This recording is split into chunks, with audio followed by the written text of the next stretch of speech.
Hey, Shabbat Shalom. In just a week from now, we're going to be sitting down with our families at the Seder. MJE is getting ready for its mock Seder, and our actual Seders are going to be taking place on Pesach.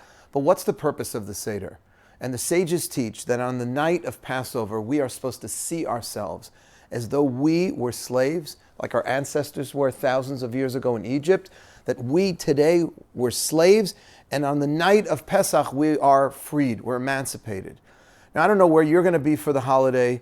I don't know where you have been on Pesach night, but can you really feel like, incarcerated, imprisoned?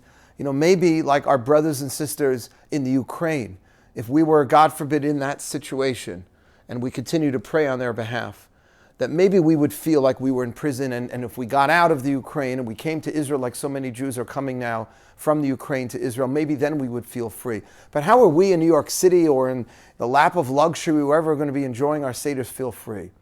And one answer to the question is that Egypt, Mitzrayim, the Hebrew word for Egypt, is not just a place on the map.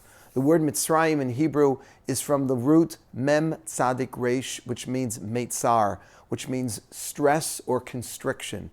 Egypt was a place of imprisonment, captivity, constriction, but it's not just over there in the Middle East, Egypt. It's wherever we constrict ourselves.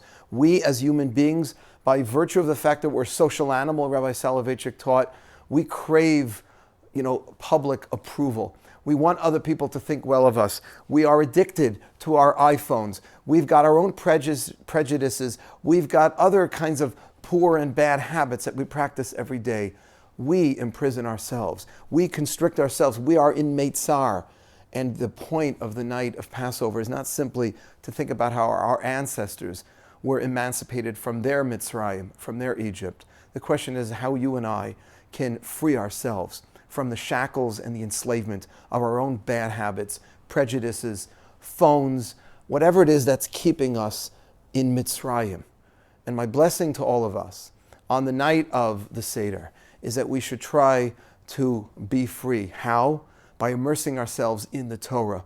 The Torah itself is a freeing agent. God took us out of Egypt ultimately to bring us to Sinai to receive the Torah, because the Torah is a system of law and traditions that enables us to live in accordance with our highest self.